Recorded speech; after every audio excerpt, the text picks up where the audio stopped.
G'day guys, JJ here, and today we're going to be talking about cameras, specifically this little guy here, the Nikon Z50 mirrorless camera that Nikon kindly sent out to me a couple of weeks ago. Let's get into it.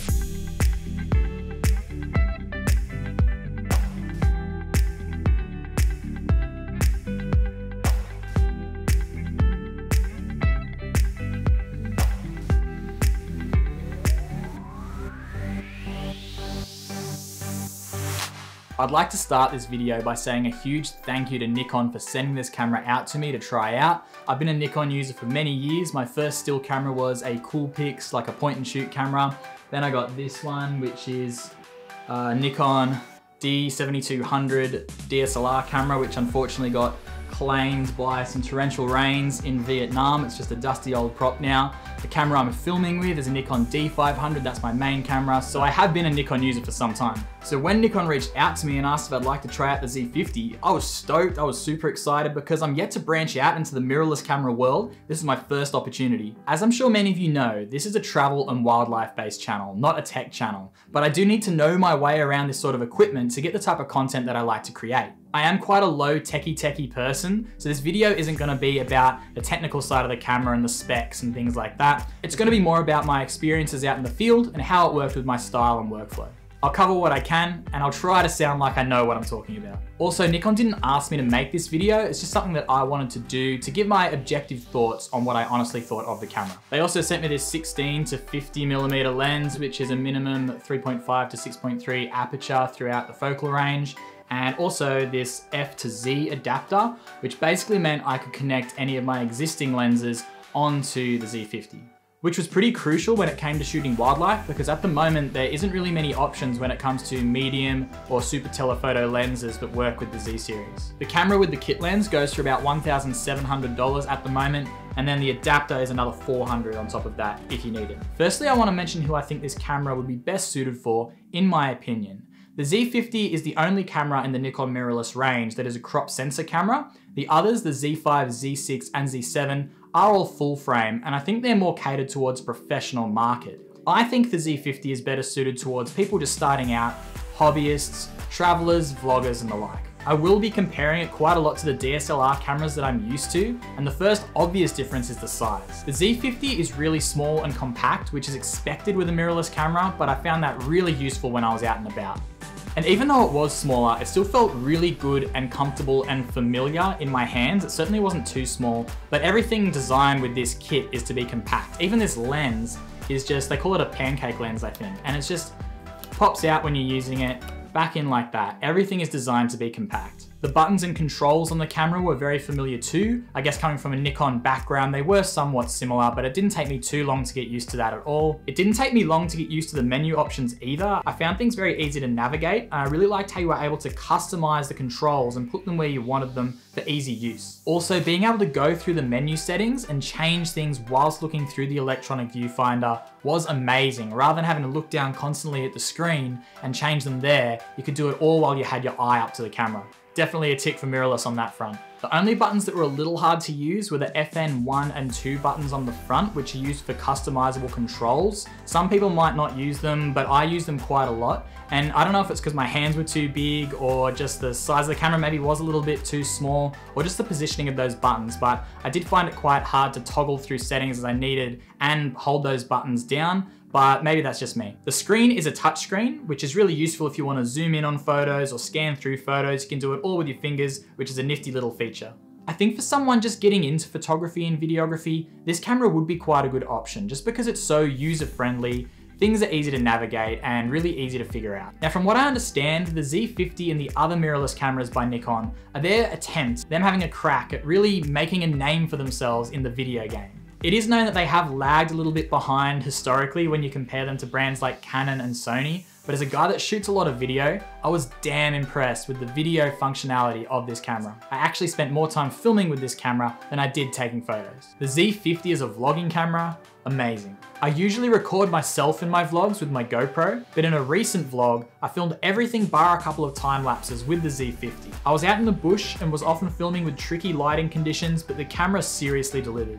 One of the things I love about this camera the most is the full-time autofocus, which is so important when it comes to vlogging. Paired with the 16 to 50mm lens, the autofocus was quick, it was accurate, I never found myself out of focus. The screen on the Z50 flips downwards, which meant I was able to see myself while vlogging, and I did regularly check just to make sure I was in focus, but because of the position of that screen, it doesn't really work with a GorillaPod or tripod when you have it flipped down like that, so most of the time when I was vlogging, I was hand-holding the camera. Hand-holding a camera without a GorillaPod or small tripod can be quite taxing, even when it is a very lightweight camera like the Z50. It can be somewhat tough on the shoulders and arms. And the few times I did have it on the GorillaPod and I couldn't see the screen, the autofocus still worked a treat. I reckon I could still trust this camera lens combination as a vlogging setup without the screen flipped down attached to a GorillaPod. I reckon I'd still be in focus, at least most of the time. It didn't fail me the whole day. I did find out the hard way that there is no inbuilt stabilization in the camera. After vlogging for a while, my arms and shoulders got a little bit tired, things started to get a little bit shaky, but I did find out later that the 16 to 50mm lens does have a stabilization option, but rather than changing that on the lens itself,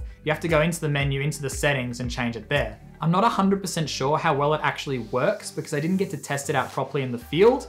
I took it out in the backyard and gave it a bit of a go. It didn't look too bad. When filming from behind the camera, I still found the autofocus to be fast and accurate. I didn't use full-time autofocus in these situations most of the time, and I like how you get a range of autofocus options to suit your specific needs when filming.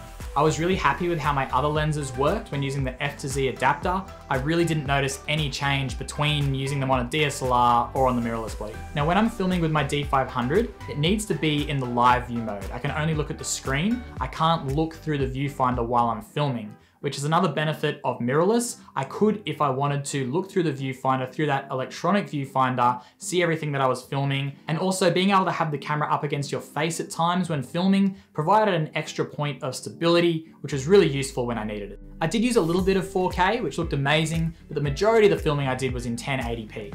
And one of the things I was most excited about when I got this camera was being able to film at 120 frames per second, up to 5 times slow motion. I've been hanging out for this feature in a reasonably priced camera for ages, and it just looked so good. Unfortunately, I didn't get to test it much with wildlife, I just didn't get the opportunities, but even just using the slow motion capabilities to get a bit of smooth movement into shots, it was such a treat to use, it looked great, and such a cool thing to have, especially for a camera at this price point. The image coming out of the camera looked really good. I didn't really get to check how it looked with the factory settings, I suppose. I bring everything down to a flat profile with a few other tweaks because I do like to color grade my footage. I was able to get the colors looking really nice, super happy with the quality. And remember, this is the baby of the family. I'd love to see what the full frame cameras can do, how good they would look. Hint, hint, Nikon. I did a couple of time lapses too, which you can do in camera, and they looked really nice. One plus was being able to do this completely silently, which you can't do with a DSLR. There's nothing worse than doing a time lapse in a beautiful location, but you're sharing that spot with other people and you just end up pissing them off because your shutter goes off every couple of seconds. You don't have that trouble with mirrorless. Now, because of everything going on, it has been somewhat difficult to get out and about lately.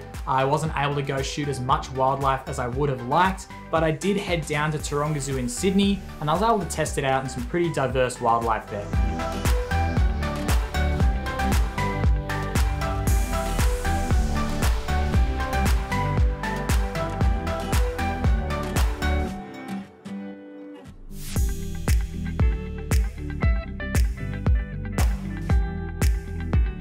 Now, as a photography camera, the Z50 is good. I like it, but I feel like it didn't shine as much as it did with the video aspects when comparing it to a DSLR. Again, I didn't get to shoot absolutely everything that I would have liked to. I had to kind of make do with what was close to home and what I could shoot in my style of photography. I didn't really want to go out and shoot things that weren't in my style of photography. I didn't think there'd be much point shooting like portraits or architecture just for the sake of getting some shots, because it's not what I'm good at, and I just feel like it wouldn't have been a good matchup when explaining how I honestly felt about the Z50.